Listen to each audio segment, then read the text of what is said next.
Matthew. I wanted to ask you on the UN's introduction of cholera into Haiti. I'm sure that you're seen and are aware of the Philip Alston's letter to Deputy Secretary General Jan Eliasson of October 5th.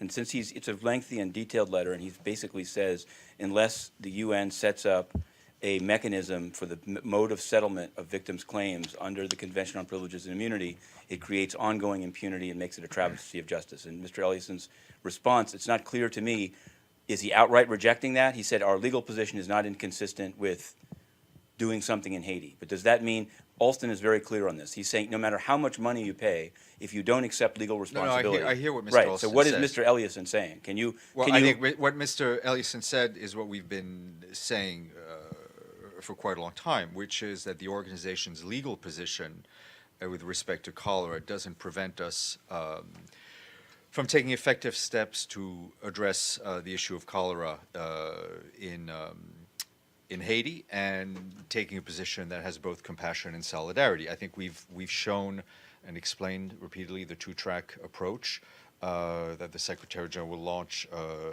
officially before he leaves. A lot of work has already been done, led by the Deputy Secretary General and Dr.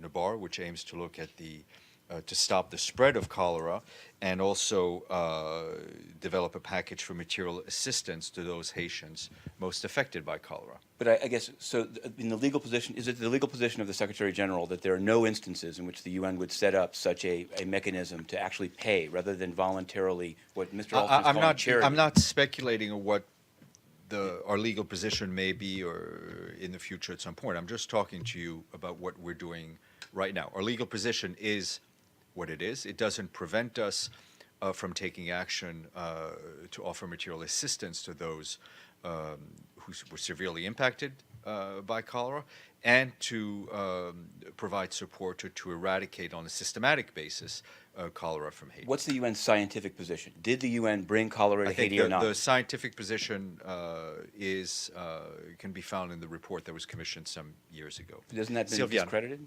And another note. Thank you, Professor Alston. Mr. Lee, please. Matthew Lee, Intercity Press, on behalf of the Free UN Coalition for Access. Thanks a lot for the briefing and for your work. I guess I wanted to I've seen your letter and Deputy Eliasson's response to it.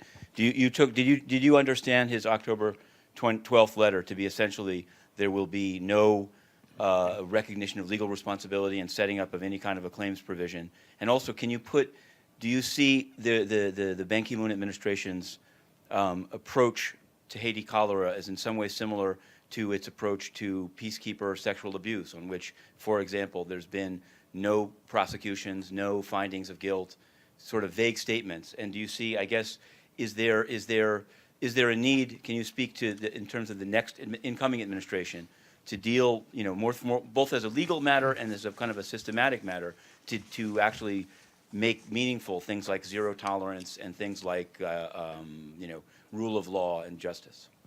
And how could that be brought about? Well, so three main questions.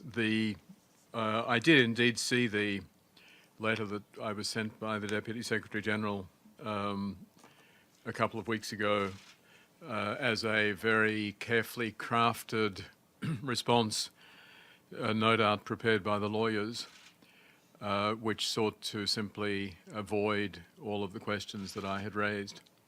My letter asked one simple question at the end, or it asked several, but the most important and the first was, can we see the legal opinion? If we can't, can senior UN officials see it? If they can't, can member states see it? That question was never answered. So we continue to operate on the basis of a veil of secrecy as deplored by a former very highly respected UN official. In terms of sexual abuse, I see some similarities, but not comprehensively. I think the UN has been always hesitant to respond in the area of sexual abuse, but there has been a key problem, which is that most of what could be done is in the hands of the member states.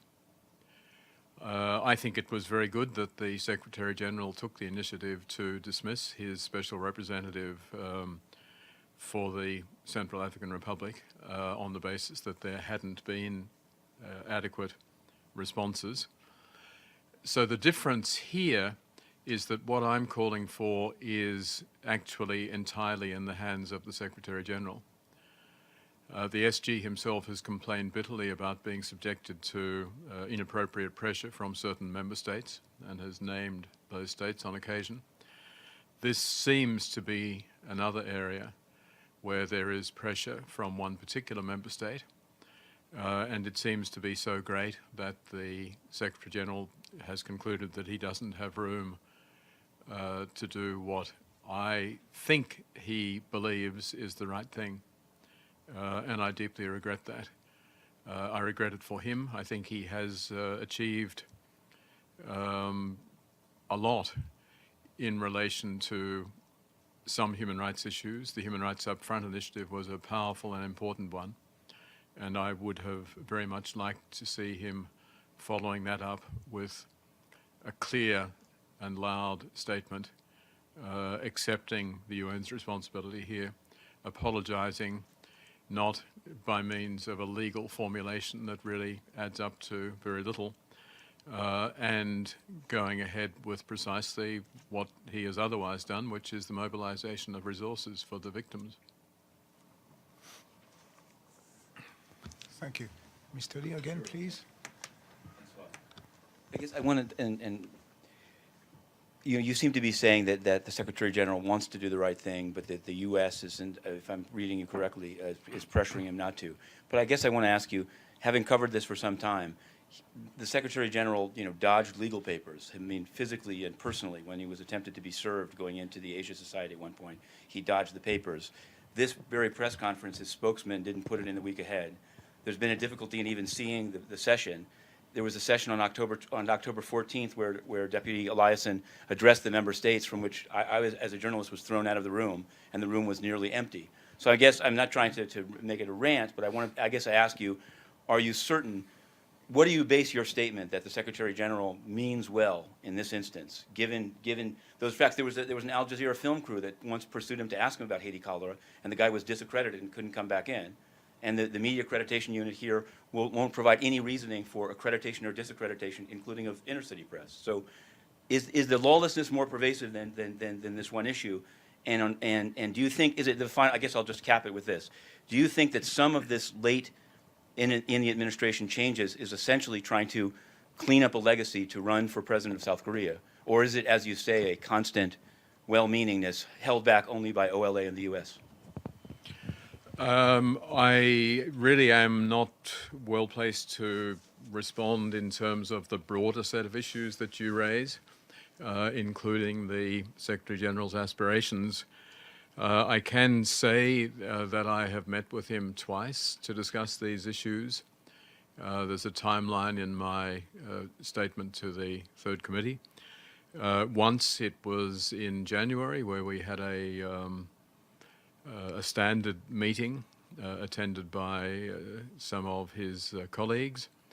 And the second time it was a private meeting between the SG, myself and the Deputy SG, just the three of us, no one else. I came away from those meetings believing that there was a genuine commitment on the part of both of those senior officers to wanting to resolve this. But also I came away thinking that there were obstacles which I then sought to understand better. And I think, as I've laid out in my report, it is clear that there is immense political pressure. I personally have made a very big effort to get a statement from the United States of their legal position. I have approached the US UN. I met with the Deputy Ambassador and several others. I met with someone from the National Security Council. I met with some of the key people in the State Department in Washington, D.C. to talk about these issues. I have never been told what their legal position is or what the basis of it is. I think, again, if we're talking about the ethics of legal advisors, it would apply equally to the United States.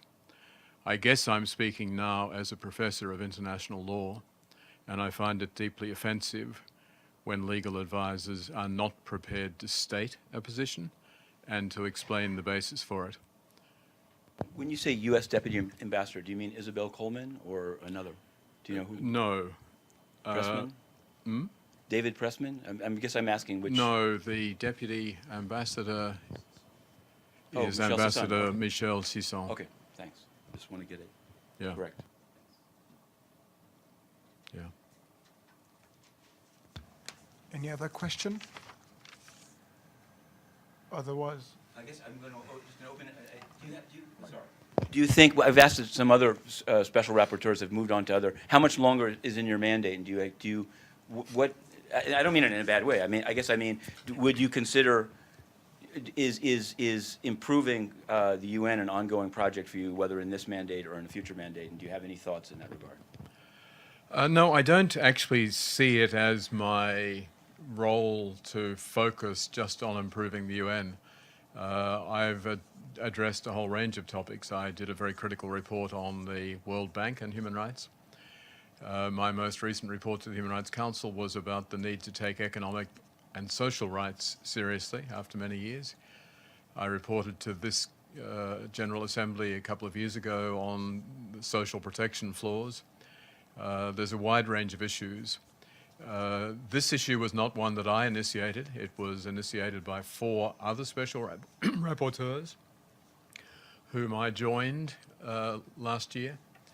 And we all feel that it is a very important issue. Special rapporteurs spend their time going around the world trying to hold states to account, telling them that what they do is not up to standard.